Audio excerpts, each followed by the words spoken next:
Olá, bem-vindo ao Fixomos, eu sou a Blanche e semana passada eu postei um vídeo falando sobre vantagens e desvantagens e possibilidades do narrador em primeira pessoa. Se você ainda não assistiu, tá aqui no card, tá aqui na descrição.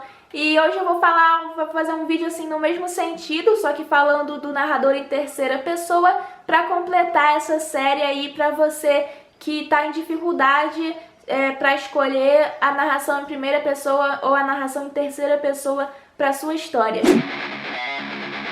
O narrador em terceira pessoa, na minha opinião, é o mais versátil de todos. A principal coisa que pode variar nos usos dele é o nível de proximidade dele com o personagem, que a gente também pode chamar de nível de onisciência. Ou seja, ele varia desde aquele narrador que tá só lá longe observando e contando pra gente só o que ele tá vendo de um jeito imparcial, até aquele narrador que tá tão próximo do personagem que chega a se confundir com ele. Quando você faz um narrador distante do personagem, que é o que a gente também pode chamar de narrador objetivo, você dá a liberdade pro leitor imaginar o que tá se passando na cabeça do personagem. De todos os personagens, na verdade. Por exemplo, ao invés de dizer fulano levou um tapa e a dor foi horrível, esse tipo de narrador ele tem que dizer algo do tipo fulano levou um tapa e chorou, ou fulano levou um tapa e levou a mão ao rosto. Vai ser a partir dessa reação visível que o leitor vai imaginar e interpretar o sentimento do personagem. Aqui entra muito aquela máxima show don't tell, ou seja, mostre e não conte. Porque com esse narrador distante que tá só observando os personagens, mas que não entra na mente de nenhum dos personagens, com esse narrador você não vai poder dizer o que o personagem sentiu ou o que ele está pensando. Você vai ter que mostrar isso através das ações, reações e falas dos personagens. Isso pode ser bom ou ruim dependendo da história que você queira contar. Por exemplo, se você está escrevendo um drama em que seja muito importante o leitor saber o que está se passando na mente dos personagens, saber o que eles estão sentindo, o que eles estão pensando, o que eles estão planejando, em que isso seja muito importante para o leitor ter uma boa experiência de leitura. E então, nesse caso, talvez não seja muito bom usar esse narrador mais distante, e sim um que consiga dizer de um modo direto mesmo o pensamento dos personagens, ou de um só personagem. Mas talvez esse tipo de narrador mais distante seja uma boa se você não quiser se aprofundar nos personagens, seja porque você tem muitos personagens ou porque ao invés de dar foco nos personagens você queira focar em algum evento que está acontecendo lá na sua história, seja uma guerra, ou então se você quiser focar em algum lugar que seja mais importante talvez do que os personagens. Por qualquer motivo que você não queira se aprofundar nos personagens, esse tipo de narrador mais distante, o narrador objetivo, pode ser uma boa para você. Agora, você também pode ter um narrador que mantenha lá a sua distância, mas que não seja objetivo, que ele tenha em alguns momentos um nível de onisciência. É por isso que eu gosto de pensar na onisciência como uma escala e não como alguma coisa que o narrador tem ou não tem. Por exemplo, vamos pegar O Senhor das Moscas, do William Golding. Nesse livro a gente tem muitos personagens e eles estão perdidos numa ilha. A escolha do narrador em terceira pessoa é boa porque assim o leitor consegue ter uma visão mais ampla daquele lugar e daqueles personagens todos, e o nível de onisciência permite que ele de vez em quando entre na mente de um personagem, depois saia, entre na mente de outro, depois saia, entre na mente de outro, sem se prender a visão de um personagem só. Se o narrador fosse em primeira pessoa, ou então uma terceira pessoa que se colasse a um personagem só, aí o leitor não teria uma experiência tão ampla dos acontecimentos que estão acontecendo,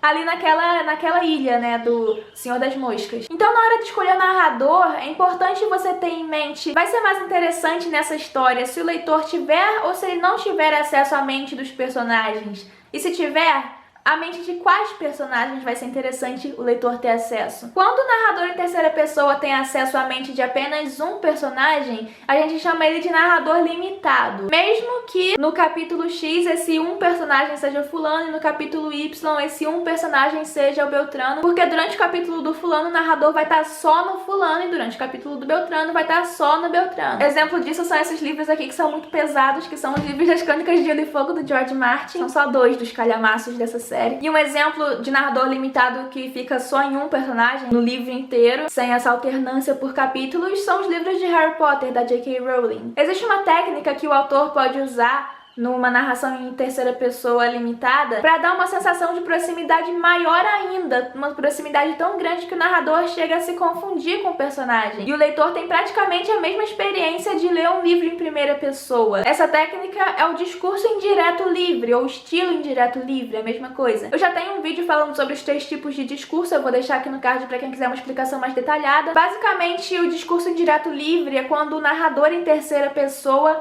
usa algumas palavras ou algum jeito de falar que seja não dele, mas sim do personagem, ou quando ele faz algum julgamento que na verdade é a partir do ponto de vista do personagem, mesmo que a narração seja em terceira pessoa. A bateria da câmera acabou, mas pra vocês nem passou tempo, né? Um exemplo de livro com esse tipo de narração é Dias Perfeitos, do Rafael Montes. O protagonista desse livro é o Theo, que é um cara bem perturbado das ideias, e a sinopse desse livro é que ele sequestra a mulher por quem ele se apaixona, que é a Clarice. Vamos ler aqui. Acompanhou sua respiração, sintonizando-a a dele. Sentou na beirada da cama, observando-a de perto, mas ainda a uma distância respeitosa. Não queria parecer doente ou maníaco. Com o tempo, ele ia provar a Clarice que ela estava errada. Jamais seria capaz de cometer abusos. Faltava-lhe o instinto animal que os homens ganham ao nascer. Essa era apenas uma de suas qualidades. Se houvesse mais gente como ele, o mundo seria melhor. Quem acha que se houvesse mais gente como o Theo, o mundo seria um lugar melhor? E quem é que está afirmando que o Theo nunca seria capaz de cometer abusos? É o próprio Theo, só que na voz do narrador, na boca, ele tá falando isso pela boca do narrador em terceira pessoa. É o personagem se infiltrando na narração. Quem fala bastante sobre o discurso indireto livre é o escritor e professor de crítica literária James Wood, no livro Como Funciona a Ficção, que é talvez um livro que eu tenha marcado um pouquinho assim, sabe? Primeiro ele dá um exemplo, ele olhou a esposa. Ela estava tediosamente infeliz de novo, quase doente. Que raio diria ele? Aí ele explica: o pensamento ou discurso interior do marido não tem mais a sinalização autoral. Não há ele disse a si mesmo, nem imaginou ou pensou. Vejam o ganho de flexibilidade. A narrativa parece se afastar do romancista e assumir as qualidades do personagem, que agora parece possuir as palavras. O escritor está livre para direcionar o pensamento informado, para dobrá-lo às palavras do personagem. Então é essa coisa do narrador se apagar para o personagem se acender, e eu gosto muito de escrever com discurso indireto livre, eu acho que ele é muito flexível, me dá várias possibilidades de brincar com o texto. Então é isso, eu tentei abordar as possibilidades que a gente tem ao escrever em terceira pessoa. No vídeo anterior eu falei sobre a primeira pessoa e eu espero que essa sériezinha de vídeos tenha ajudado você que tinha alguma dúvida se escolhia a primeira pessoa ou a terceira pessoa para escrever sua história. Então, se você tinha essa dúvida, comenta aqui se você conseguiu resolver, ou então comenta o tipo de narração que você mais gosta de usar nos seus livros, nos seus contos. E se você gostou do vídeo, dá aquele like que me ajuda muito. Se inscreve no canal caso você ainda não seja inscrito. E se você quiser ler meus textos, contos e poemas que eu tenho lá no Wattpad, o link tá aqui na descrição. E até a próxima!